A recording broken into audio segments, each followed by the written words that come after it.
यूही chain इचिमुरा का हाथ पकड़ के जा रही होती है और बोलती है कि सेनपाई के साथ ये डेट पे आना काफी कमाल की चीज है। मुझे ये थोड़ा सा अनरियल लगता है, लेकिन सच कहूँ तो ऐसा अनुभव पाना मेरे दिल को काफी सुकून देता है। तुरंत ही इचिमुरा बोलता है, बताओ तुम क्या खाना पसंद करोगी। तभी यूही चेन बोलती है, जो तुम्हें अच्छा लगता हो। और उसके बाद हम देखते हैं वो लोग बहुत सारी चीजें ट्राई करते हैं और काफी मजा कर रहे होते हैं। और साथ ही में फायर वर्क दोनों एक दूसरे के हाथ को थाम कर देख रहे होते हैं और वो सीन काफी ज्यादा रोमांटिक लगता है। इचिमुरा तुरंत ही उसका हाथ पकड़ लेता है और योई चैन को बड़े प्यार से बोलता है कि चलो अब हमें घर चलना चाहिए। हम देखते हैं कि योई चैन अपने घर आने के बाद इचिमुरा के बारे में ही सोच रही होती है और यही सब ख्वाब देखते हुए वो काफी ज्यादा शर्मा भी रही होती है कि वो क्या करेगी। वो मन में यही शर्माते हुए सोचती है कि ये सब चीजें आगे और भी ज्यादा हो सकती है और हम शायद आगे जाकर कर भी सकते हैं। लेकिन उसके बाद वो ये भी सोचती है कि स्कूल में क्या रिएक्शन होगा। और उसके बाद तुरंत ही उसकी मॉम बोलती है कि अपना युकाता जल्दी से साफ करो, कितना गंदा हो गया है।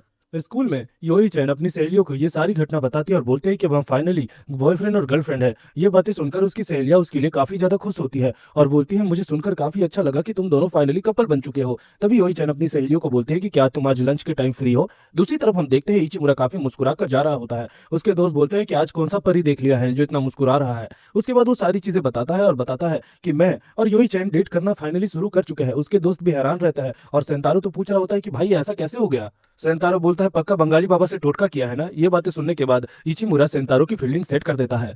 तभी इचिमुरा के फोन में योई चैन का मैसेज आता है और वो बोलती है कि तुम मेरे साथ ओल्ड स्कूल बिल्डिंग में लंच करना पसंद करोगे क्या। इचिमुरा वहां पर आता है तो वहां पर उसकी दोनों सहेलियों को भी वो देखता है। हालांकि इचिमुरा चाहता था कि वो योई चैन के साथ अकेले में समय बिताए। तभी हम देखते हैं कि इचिमुरा के दोस्त भी छुपके से वहां पर आ रहे होते हैं। इचिमुरा उन्हें कुत्तों की तरह भगा रहा होता है। नहीं, उनकी तो कोई इज्जत ही नहीं है ना। योई चैन बोलती है कि वो तुम्हारे दोस्त है, वो भी आना चाहे तो हमें ज्वाइन कर सकते हैं। वो दोनों ऐसे बैठे हुए रहते हैं बॉयज और गर्ल्स ग्रुप बना के, जैसे कि शादी या लगन में गए हैं। योई चैन बोलते हैं कि हमें अपने एक दूसरे के दोस्तों को भी इंट्रोड्यूस करवाना चाहिए एक दूसरे के साथ।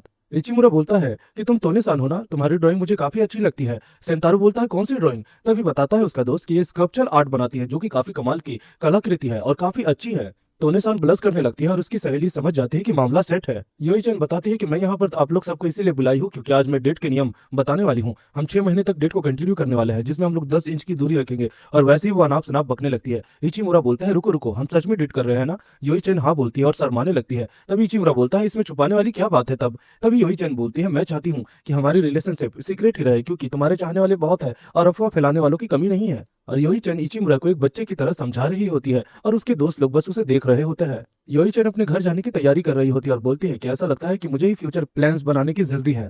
तभी वहां पर इचिमुरा आता है और बोलता है, क्या कर रही हो। तभी योई चैन बोलती है, तुम यहाँ पर क्या कर रहे हो। तभी इचिमुरा बोलता है कि मैं तो बस तुम्हारा इंतजार कर रहा था। ये देखकर योई चैन काफी ज्यादा हैरान हो जाती है। वो लोग अपने घर साथ में जा रहे होते हैं। इचिमुरा बोलता है कि आखिर 4 कदम दूर क्यों हो तुम। तभी योई चैन बोलती है कि 2 किलोमीटर बाद जब हम स्कूल की ओर से दूर हो जाएंगे तब जाकर हम साथ में चलेंगे।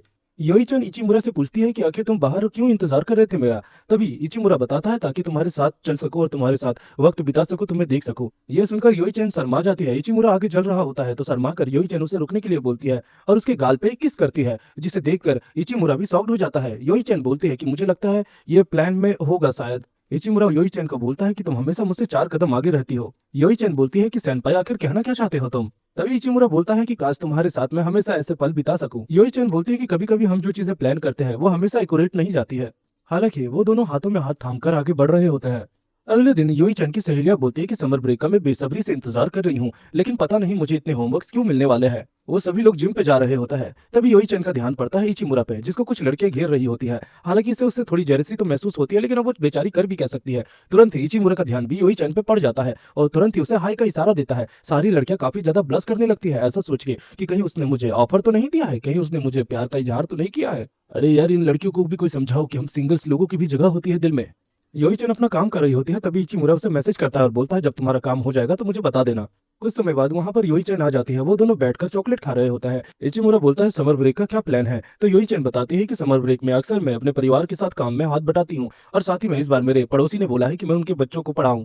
फिर वो इचिमुरा से उसके प्लान्स पूछती है। इचिमुरा बोलता है, ज्यादा कुछ भी नहीं है, लेकिन मैं चाहता हूँ कि क्यों ना हम दोनों घूमने चले, ऐसे भी मैं तुम्हारा बॉयफ्रेंड हूँ ना। ऐसे करके वो उसके साथ मजाक मस्ती करने लगता है और उसके बाद योई चैन के माथे पर हाथ देकर बोलता है, चलो अब हमें घर की ओर निकल जाना चाहिए। योई चैन बोलती है कि मैं अकेले चल जाऊंगी। तब इचिमुरा बोलता है, तुम एक लड़की हो और लड़की को प्रोटेक्शन की हमेशा जरूरत पड़ती है। योई चैन मन में बोलती है कि ये तो काफी ज्यादा प्रोटेक्टिव है और हमेशा मुझे लड़कियों की तरह ही ट्रीट करता है। इचिमुरा तुरंत ही उसके पास आता है और बोलता है, योई चैन तुम्हारे कंधे में कीड़ा है। योई चैन घबरा जाती है और डरने लगती है। इचिमुरा तुरंत ही उस कीड़े को हटा देता है और उसके बाद योई चैन बोलती है, थैंक यू सेनपाई। तभी योई चैन को इचिमुरा अपने बाहों में भर लेता है। और बोलता है, योई चैन, तुम्हारे साथ ऐसे रहना मुझे काफी अच्छा लगता है। योई चैन शर्मा कर बोलती है कि ये पब्लिक वाली जगह है, कोई हमें देख लेगा तो दिक्कत हो जाएगी। इचिमुरा बोलता है कि कोई नहीं हमें देखेगा, अंधेरा है। योई चैन बोलती है, ठीक है, लेकिन 5 मिनट, और उसके गले से लिपट जाती है। इचिमुरा जोश में आकर उसके कानों को चूम लेता है, जिससे योई चैन काफी घबरा जाती है और भागने लग जाती है।